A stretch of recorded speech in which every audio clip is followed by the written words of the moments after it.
Hey everybody, welcome back to Guns and Gadgets. I really appreciate your time. Thank you for your support.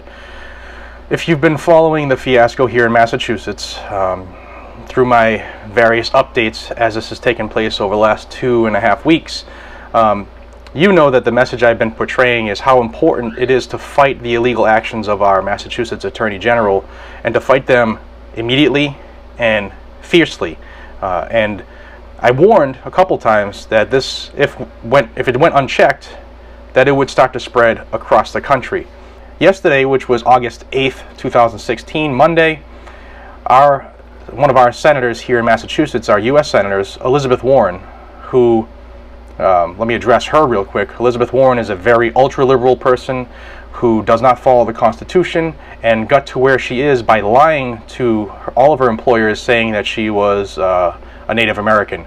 And while she might have 2 or 4% of Native American blood, she was claiming that she was more than the minimum amount under federal law to advance her career. She was listed as a minority, as a professor at Harvard, and yada yada yada. So this is a person who already has shown a history of lying to take advantage of stuff. I'll show you some tweets here on the screen that I've sent to Senator Warren, along with our other U.S. Senator, Ed Markey.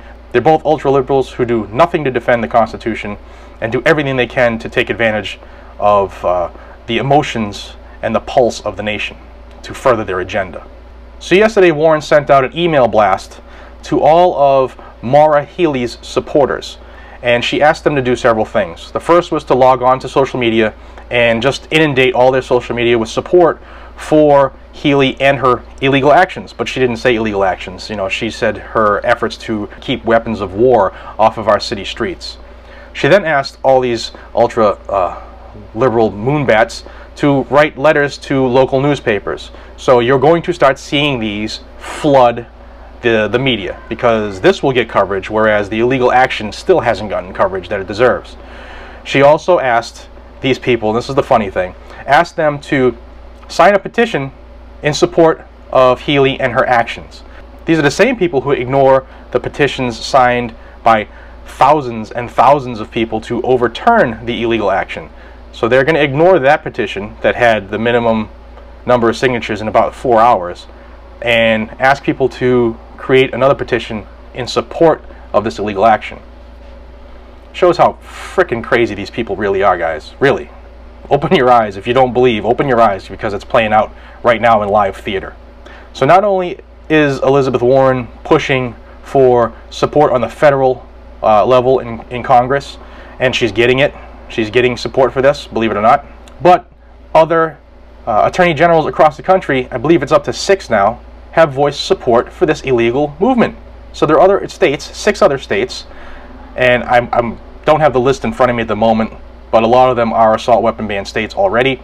But to have other attorney generals who are the #1 law enforcement person for the state, even though they have no law enforcement experience, I've always wondered how they do that, but they're voicing their support for an illegal action. So folks, hold on, because it's starting to fucking come downhill. And this is all hitting ahead in the days after the NSSF has announced that they're going to sue Maura Healey in federal court for this action.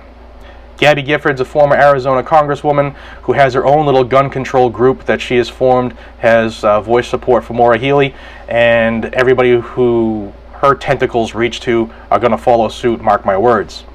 Now, even though that this is building up speed and fervor on the ultra-liberal anti-gun nut side, some good things have happened on our side. Those of us who like freedom and the Constitution and value the Second Amendment or inalienable rights, or all those things that we were taught growing up that no longer seem to exist in the eyes of the Democrats. And not all Democrats. I do know some people that vote for the Democrat side, and they love guns. So it's not all of them, it's just the ultra-liberal ones. Smith & Wesson has donated $500,000 to the National Shooting Sports Foundation to help with this lawsuit.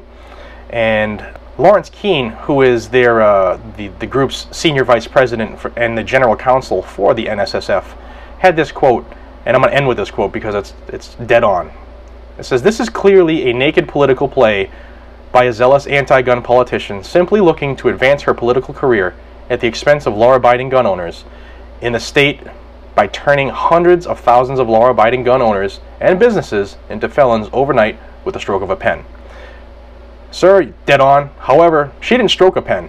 She just reinterpreted a law that had been in place for 18 years and that 158 or 9 attorney generals, state level or higher, never found to have an issue with these weapons. You know, these weapons were never illegal.